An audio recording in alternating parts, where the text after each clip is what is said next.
Breaking news చూస్తున్నాం. వీడో కొత్త రకమైన దొంగ. బేసిక్గా దొంగలంటేనే చెడ్డీ గ్యాంగులు, అంతర్రాష్ట్ర ముఠాలు, బీహార్ నుంచి వచ్చిన దొంగలు అంటూ కూడా మనం తెలంగాణ రాష్ట్రం చెప్పుకున్నాం. కానీ వీడు మన రాష్ట్రంలో పుట్టినటువంటి ఒక రిచెస్ట్ దొంగ. ఎంతలా అంటే 70 లక్షల ఖరీదైన కారులో వచ్చి 20 లక్షల రూపాయలు చోరు చేసుకుని వెళ్ళాడు. 70 లక్షల ఖరీదైన కారులో వచ్చాడంటే వీడొక ప్రొఫెషనల్ దొంగ అయితే కాదు, థ్రిల్ కోసమా, ఒక అడ్వెంచరస్ కోసం ఏదో రకంగా చేసి ఉంటాడు. మరి నిజంగానే డబ్బులు అవసరం వస్తే 70 లక్షల కారు కూడా దొంగతనం చేసుకోవచ్చని కూడా ఆశ్చర్యపోవాల్సిన పని లేదు. ఆ 70 లక్షల కారును కూడా ఎక్కడైనా దొంగలించుకొని వచ్చాడు అనేది కూడా కొంత అనుమానంగా కూడా ఉంది. సో డెఫినెట్గా అది కూడా అనుమానించాల్సిందే. సో సూర్యాపేటలో ఈ ఘటన చోటు చేసుకుంది. ఒక ఏటీఎంలో చోరీ చేసేందుకు 70 లక్షల రూపాయల ఫార్చునర్ కారులో అక్కడికి వచ్చి ఆ దొంగ 20 లక్షల రూపాయలు చోరీ చేసుకుని వెళ్ళాడు. సో నిజానికి దొంగలంటే మనం చెడ్డీ గ్యాంగ్ల పేర్లు విన్నాం, అంతరాష్ట్ర దొంగల పేర్లు విన్నాం, బిహారీ గ్యాంగ్ అంటూ విన్నాం, రకరకాలుగా మనం పేర్లు విన్నాం. కానీ వీడు చాలా ప్రొఫెషనల్గా మంచిగా డ్రెస్సింగ్ స్టైల్తో పక్కా ఒక లగ్జీరియస్ కార్లో 70 లక్షల రూపాయల ఒక, అంటే ఇక్కడ కంపారిజన్ తప్పేమో బహుశా, కానీ మన దగ్గర ఎంపీలు ఎమ్మెల్యేలు చాలా సెక్యూరిటీ పర్పస్ కోసం వాడేటువంటి ఆ కార్లని వీడు దొంగతనం కోసం వినియోగించాడు. ఏకంగా చూడండి, విజువల్స్ లో కనిపిస్తోంది కదా, ఒక లగ్జూరియస్ లావిష్ కార్లో వచ్చినటువంటి ఆ దొంగ. ఈ ఘటన సూర్యాపేట జిల్లా హుజూర్ నగర్ లోని లింగగిరి రోడ్డు దగ్గర ఎస్బీఐ ఏటీఎం దగ్గర జరిగింది. అర్ధరాత్రి 2:30 సమయంలో ఫార్చునర్ కార్లో వచ్చాడు దొంగ. 15 నిమిషాల్లోనే 19,66,000 రూపాయలని నొక్కేసినట్టుగా తెలుస్తోంది. గ్యాస్ కట్టర్తో ఏటీఎం బాక్స్ ని కట్ చేశాడు ఆ దొంగ. అయితే షార్ట్ సర్క్యూట్ అని నమ్మించేందుకు ఆ తర్వాత ఏటీఎం ని కూడా నిప్పట్టించి వెళ్ళాడు. మీరు చూడండి, ఫస్ట్ బాక్స్ ఒకసారి మళ్ళీ మీకు ఫస్ట్ నుంచి చూపిస్తాను. నేను ఫస్ట్ బాక్స్ లో కార్ వచ్చే దృశ్యాలు ఉన్నాయి. ఇక్కడ చూడండి, అది ఒక ఫార్చునర్ కార్లో ఆ దొంగ వచ్చాడు. ఫార్చునర్ కార్లో అలా వచ్చాడో లేదో వెంటనే ఆ ఏటీఎం లోపలికి వెళ్ళిపోయాడు దొంగ. ఆయన చేతిలో మీకు కనిపిస్తుంది చూడండి, రైట్ సైడ్ బాక్స్ లో గ్యాస్ కట్టర్ ఉంది. గ్యాస్ కట్టర్ సహాయంతో ఏటీఎం లోపలికి వెళ్ళిపోయాడు. బయట ఉన్నటువంటి మరో తన పార్ట్నర్ దొంగ బయట వెళ్ళిపోయాడు. వాడు లోపలికి వెళ్ళిపోగానే, మొదటి వ్యక్తి లోపలికి వెళ్ళిపోగానే రెండో వ్యక్తి ఆ షట్టర్ ని క్లోజ్ చేశాడు. ఆ తర్వాత లోపలికి వచ్చేసి 15 నిమిషాల సమయం పట్టింది. 15 నిమిషాల సమయంలో ఏటీఎం మొత్తాన్ని కూడా కట్ చేసేసాడు గ్యాస్ కట్టర్ సహాయంతో. ఆ తర్వాత 19,66,000 రూపాయలు. ఎలా పక్కాగా చెప్పగలుగుతున్నామంటే 2 రోజుల క్రితమే ఈ ఏటీఎంలో 20 లక్షల రూపాయల నిధులని జమ చేశారట ఏటీఎం సిబ్బంది. అయితే వెంటనే కొంతమంది వచ్చి ఏటీఎం విత్డ్రా చేసుకోవడం వల్ల సుమారుగా 34,000 రూపాయలు ఆల్రెడీ కూడా వెళ్ళిపోయాయి. ఇంకో 66,000 రూపాయలు పైగా ఉన్నాయి.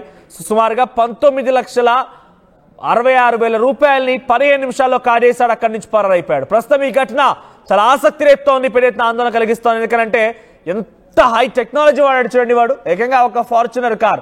నిజానికి ఆ కార్ నెంబర్ కూడా చూద్దామంటే సీసీ కెమెరాలో అంత ఎగ్జాక్ట్ గా కార్ దృశ్యాలు రికార్డు కాలేకపోయాయి. కార్కి సంబంధించి నెంబర్ ప్లేట్ గమనించలేకపోతున్నాం.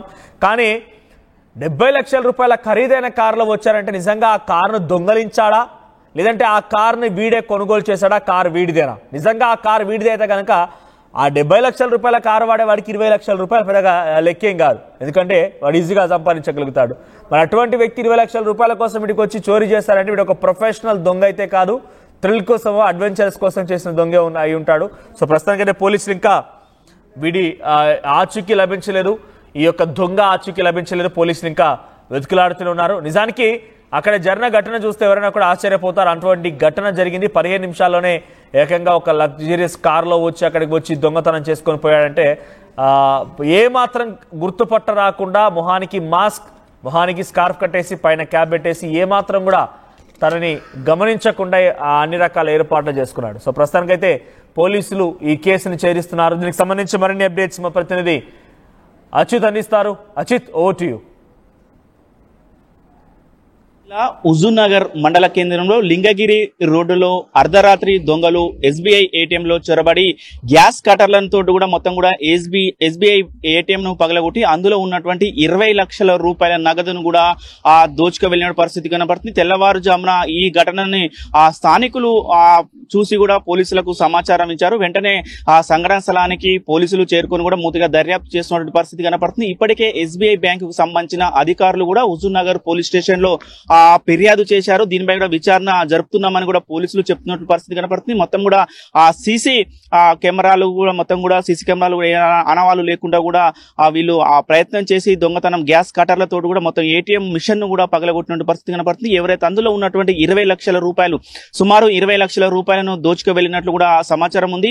మొత్తం కూడా ఆనవాళ్ళు లేకుండా కూడా ఏటీఎం మిషన్ ని కూడా వీళ్ళు దొంగతనం చేసిన తర్వాత కూడా ఆ మిషన్ కూడా తగలబెట్టి కూడా వెళ్లిపోయినటువంటి పరిస్థితి కనపడుతుంది. అంటే ఫింగర్ ప్రింట్స్ కానీ ఏదైనా అవశేషాలు దొరకకుండా ఉండాలి, ఆధారాలు దొరకకుండా ఉండాలన్న ఉద్దేశంతో కూడా ఎవరైతే ఈ దొంగలు ఈ గతకానికి పాల్పడినటువంటి పరిస్థితి కనపడుతుంది. మొత్తం కూడా ఇది దీనికి సంబంధించిన ప్రొఫెషనల్స్ గ్యాంగ్ అని కూడా తెలిసినటువంటి పరిస్థితి కనపడుతుంది. మొత్తం కూడా సీసీ ఫుటేజ్ కూడా లేకుండా కూడా చేసినటువంటి పరిస్థితి కానీ వాళ్ళు రావడమే కూడా సీసీ వైర్లను సీసీ ఫుటేజ్ కూడా మొత్తం కూడా కట్ చేసిన తర్వాత కూడా ఈ దొంగతనానికి పాల్పడినటువంటి పరిస్థితి కనపడుతుంది. అర్ధరాత్రి సమయంలో ఈ సంఘటన చోటు చేసుకుందని కూడా చెప్పుకోవచ్చు. దానికి సంబంధించిన క్లూస్ టీమ్ అధికారులు కూడా మొత్తం వచ్చి క్షుణ్ణంగా పరిశీలిస్తున్నటువంటి పరిస్థితి ఉంది. ఎక్కడ కూడా ఎలాంటి ఆధారం ఉన్నా కూడా సేకరించే పనిలో వాళ్ళు పన్నటువంటి పరిస్థితి కనపడుతుంది. హుజూర్ నగర్ లింగగిరి రోడ్ లో కూడా ఈ ఘటన జరిగిన క్రమంలో కూడా దారి వెంబట ఉన్నటువంటి సీసీ ఫుటేజ్ లను కూడా పోలీసులు సేకరించి కూడా దర్యాప్తు చేస్తున్నటువంటి పరిస్థితి కనపడుతుంది. ఏది ఏమైనా కూడా దొంగతనం చేసి అందులో 20 లక్షల రూపాయలు దొంగలించుకోవడంతో కూడా పోలీసులు మాత్రం కూడా అన్ని కోణాలు కూడా దర్యాప్తు చేస్తున్నామని కూడా తెలుపుతున్న పరిస్థితి కనపడుతుంది. కొంచెం రాత్రిపూట కూడా పెట్రోలింగ్ ను కూడా ఎక్కువగా పెంచాలని కూడా చెప్తున్నటువంటి పరిస్థితి కనపడుతుంది. ముఖ్యంగా కూడా ఏటీఎం మిషన్లలో కూడా గతంలో ఏదైతే ఫోన్ పే గూగుల్ పే లేని క్రమంలో కూడా ఎక్కువగా చాలా వరకు కూడా 2-3 గంటలకు ఒకసారి కూడా జన సమాసం మధ్యరాత్రి అయినా కూడా అవసరాల కోసం డబ్బుల అవసరాల కొరకు కూడా వాళ్ళు ఏటీఎం కు వెళ్తుండే అవకాశం ఉంటుంది. కాబట్టి ఆ క్రమేపీ గూగుల్ పే ఫోన్ పేలు వచ్చిన ఆ నేపథ్యంలో కూడా ప్రస్తుతము ఎక్కువ శాతం కూడా ఏటీఎం లో కూడా ఎవరు కూడా ఉండట్లేని పరిస్థితి కనుక అక్కడ గస్తీ లేని కూడా పరిస్థితి కనపడుతుంది. ఇప్పటికైనా చుట్టుపక్కల వారు ఒకటే కోరుతున్నారు, ఏటీఎం మిషన్ల వద్ద కూడా సెక్యూరిటీ గార్డులను కూడా నియమించాలని కూడా వారు కోరుతున్న పరిస్థితి కనపడుతుంది. ఇది మొత్తం సూర్యాపేట జిల్లాలో అర్ధరాత్రి ఏటీఎం చోరీపై ఉన్నటువంటి తాజా పరిస్థితి. వీడియో జర్నలిస్ట్ కృష్ణతో అచ్యుత్, ఆర్టీవీ.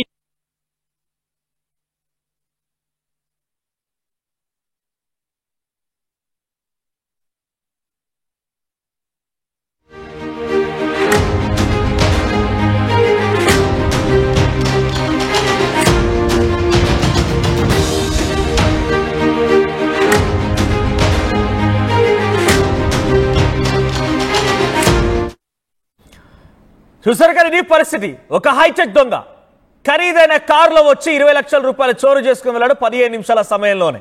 ఇప్పటివరకు ఈ ఘటన జరిగిన తర్వాత ఎవరు ఏంటనేది ఇంకా తెలియలేదు. సీసీ కెమెరాల దృశ్యాలను మొత్తాన్ని కూడా పరిశీలిస్తున్నారు పోలీసులు. పైపెచ్చు అక్కడ దొంగతనం చేసిన తర్వాత అక్కడ షార్ట్ సర్క్యూట్ అయిందని నమ్మించడం కోసం బయటకు వచ్చి ఏకంగా ఏటీఎం సెంటర్ నిప్పండించారు, ఏటీఎం సెంటర్ ని తగలబెట్టబోయారు. ఏదేమైనా కూడా మీకేమనిపిస్తోంది? ఈ ఖరీదైన దొంగను చూస్తే మీ అభిప్రాయం ఏంటి? కామెంట్ చేయండి. మరీ ముఖ్యంగా ఇటువంటి వాళ్ళు చాలా మంది ఉన్నారు. ఎందుకంటున్నారంటే ఏటీఎం సెంటర్లోకి వెళ్ళిపోయి అత్యధికంగా ఈ మధ్య కాలంలో మనం చూస్తున్నాం టెక్నాలజీ ఎంత అప్గ్రేడ్ అవుతుందో అన్ని రకంగా దొంగలు కూడా అప్గ్రేడ్ అవుతున్నారు. మనం వెళ్ళిపోయి ఏటీఎం సెంటర్ దగ్గర మన ట్రాన్సాక్షన్ పూర్తయిపోయి ఇంకొక ట్రాన్సాక్షన్ కోసం మెషిన్ రెడీ అయ్యేంత వరకు మీరు అక్కడ నిల్చోండి. ఎందుకంటే అక్కడ మన కార్డ్ని చిప్ రీడ్ చేసేటువంటి పరికరాలను కూడా అమరుస్తున్నారట. మన ఏటీఎం కార్డ్ని చిప్ రీడ్ చేసేటువంటి పరికరాలు అమర్చడం లాంటివి జరుగుతూ ఉన్నాయి. అవి రికార్డ్ అయిపోతున్నాయి. ఆ రికార్డ్ అయిన తర్వాత స్టేట్మెంట్ మనం అక్కడే నుంచి వెళ్ళిపోయినా కూడా వెంటనే ఫర్దర్గా ఇంకొక వ్యక్తి వచ్చాడో చూడడం కానివ్వండి, ఏటీఎం సెంటర్లో ఎవరో ఒక అనుమానాస్పదంగా ఉన్నటువంటి వ్యక్తులను కూడా గమనించండి. సో ఆ చిప్ రికార్డ్ అవుతుందట. సో దయచేసి ఇంకొకసారి ఏటీఎం దగ్గర వెళ్ళిన తర్వాత అన్ని చెక్ చేసుకోండి. టెక్నాలజీ ఎంతలా అప్గ్రేడ్ అవుతుందో అంతలాగా ఈ రకమైనటువంటి దొంగతనం కూడా అప్గ్రేడ్ అవుతున్నాయి. సో ఒకసారి ఇటువంటి ఘటనల పైన మీ అభిప్రాయం ఏంటి? కామెంట్ చేయండి. ఈ హైటెక్ దొంగ చేసినటువంటి ఈ నిర్వాకం చూస్తే మీకేమనిపిస్తోంది? కామెంట్ చేయండి.